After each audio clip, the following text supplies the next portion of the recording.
Hello, my name is Rich Howard, owner of Architectural Builder Supply. In this video is to bring you a closer look at the Rockwood number 1842-625 automatic top and bottom flush bolt set. These are non-handed, so they can be switched around,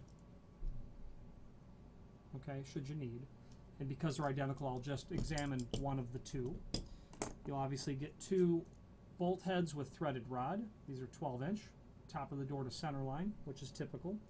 This is the 625 finish, which means that it is the satin chrome, the polished chrome finish. Okay, different finishes are available, but this is 625, which inherently means solid brass base material with a polished chrome finish. Okay, you're going to get a couple of bolt guides.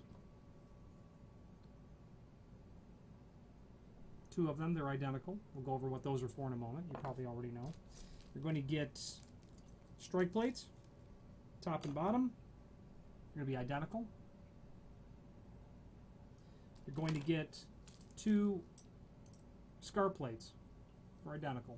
These are for attaching to the edge of the active door so that when it closes, the trigger from the flush bolt strikes that scar plate and doesn't mar the door. Okay, so now let's talk about all of this material. What we have here is a set of flush bolts. Now, automatic flush bolts like this, the concept is quite simple. When the active door is closed, it depresses the trigger. The depressing of the trigger forces the mechanism to go up like that. Obviously, the rest of the assembly is connected after installation, so that when the active door closes, pushes the trigger, forces it up, or conversely, pushes it down. Okay. Now, a couple of really neat features that this set has. Well, one's a neat feature, the other is required. If there is any sort of neat feature first, if there's any sort of obstacle preventing the bolt head from going up into the header or down into the threshold or the sill, my finger will emulate resistance. And when I push the trigger in, okay, there's like a clutch or a slide. There's like a clutch mechanism inside of here that prevents it from, in effect, leaving both doors completely in an ajar position. Okay, at least if the bolt heads, if the door is closed, let's say with door closers, you can get the doors into a closed position, at least a lock set engaged to the other door, and you might have one bolt connected top or bottom, whatever the case might be. So that's the neat feature.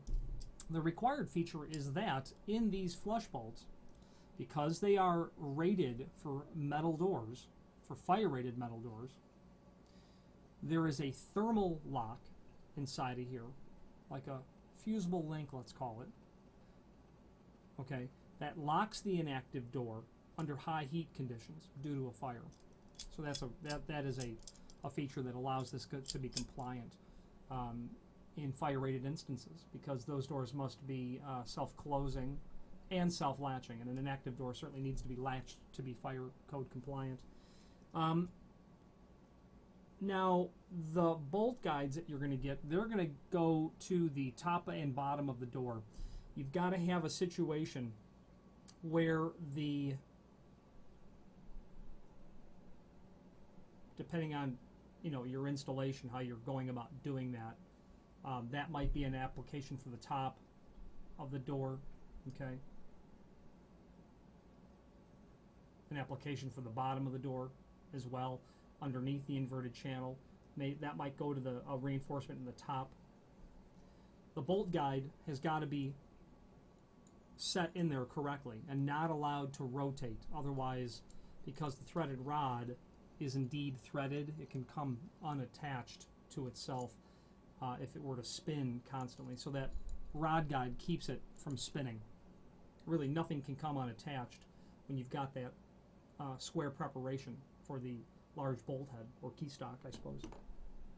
The finish plates, showed you earlier, typical material that's going to cover up your installation. Then you're going to get polished chrome strike plates as well. Give you a tape measure idea of what this is. 2 1/4 by 1 inch, very typical for strikes. That's that scar plate that I mentioned. You can see it's got a little lip to it. There's 2 of them because you've got 2 flush bolts. 1 inch and 5/16, and then an overall. It's going to be intended for 1 3/4 doors. 1 7/8 overall, because that inside dimension is going to be, you know, right at 1 3/4 to the inside, the underside of the lip. Screws for everything are going to be included. You know, combination wood, machine thread. Okay, so you're getting screws for everything. I won't hold all the screws up to the camera.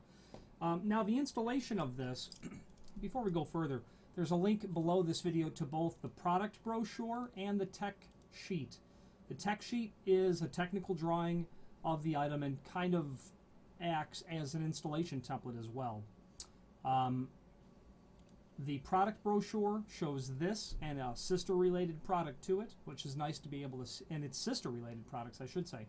It's nice to see this in a consolidated cut sheet sort of format, and this allows you to have that as well. Now, moving to the tech sheet, where it's going to give you all of the dimensions, and I won't beleaguer all of those points here. However, what you've got is, I had said that this was 12 inch, and why? And that's really an unimportant dimension when you're, no, forgive me, it's certainly not an unimportant dimension. The top of the door, or the bottom of the door for that matter, to the center line, so top of the door to the center line is 12 inch. The tech sheet does not, at least not that I can see, call that out specifically, but it does so by the way that it's giving you 15 3/8, top of the door to the bottom of the prep, and then you can determine that half of 6 3/4 is 3 3/8, so 12 plus 3 3/8 is 15 3/8. That's important because you'll need to know where the center line is of the prep. Assuming that this is going into a metal door and not a wood door, your door manufacturer would be properly charged with the responsibility of prepping for this. However, I can talk a little bit about preparation regarding it. And if they're fire-rated doors, you certainly are precluded from doing that in the field. And not only if you had the tools, it would technically violate the fire rating of the opening to have it modified in such a way. So, top of the door to the center of the bolt, or bottom of the door to the center, is 12 inch. You know that you've got to cut a rectangular preparation needs to be made. That would be 6 3/4 tall and 1 inch wide. They give that on the sheet. So what they're saying is that this preparation is 6 3/4 by 1. Okay. You can see that you've got a depth there of a 2 inch mortise depth, a 5 5/8 mortise depth. You know, reinforcements would be welded in with tabs, so to speak, for the body to sit into, drilled and tapped for the screw holes, for the screws to attach it all down. You can see how the bolt guide gets attached or referenced at the top. You could have an inverted channel at the top of the door, as you could at the bottom of the door as well. That's going to be made by the manufacturer. The rod goes into the installation once the body is in. Okay, you insert. Generally, what I do when I install these is I would, you know, basically get the unit inside, screw it down, and then bring my bolt guide in like this, and then secure the bolt guide down, is how I would do it, or how I've done it.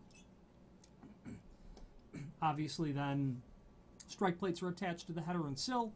Your scar plates are going to go on to the edge of the door. Forgive me. Very typical, nice item by Rockwood. Automatic flush bolts are used in instances when an active door is open. The inactive door is going to be unlatched, and the doors can be used in such a way where they're not latched, being able to push them open without having to flip or disengage flush bolts or even surface bolts. The nice thing about this is when the inactive door is closed and the active door comes and closes, it forces that inactive door to be secured in the opening in a proper way for compliance with fire code. A coordinator would certainly be something that you would include into the conversation of automatic flush bolts. You do want to have the inactive door closed or in a closed position before the active door comes in to secure it. You know, you can see how the timing of such is important. If you've got your scar plates, okay, and this is your active door, and the scar plate lip is over here, it will push the trigger in. But if your active door is closed and the inactive comes into close, that trigger from the flush bolt will hit the opposite face of the door, possibly causing binding because of an angle sort of situation that may be incompatible with the profile of what I'm calling the trigger. Rockwood is a full-line manufacturer of all things bolt-related. Flush bolts, standard, manual, automatic, surface. But not only that, they have all of the common material. Your door stops, your kick plates, push and pull hardware, a full line of architectural door pulls, leather wrapped pulls, wood pulls, of every architectural material that you can think of. And fit and finish is just their hallmark. When you get the material, it looks like it's very well made, and that they're very, that they have a tremendous amount of pride in their manufacturing process. If you have any questions on the Rockwood 1842 automatic flush bolt set or any other Rockwood product, please feel free to reach out to us. Thank you.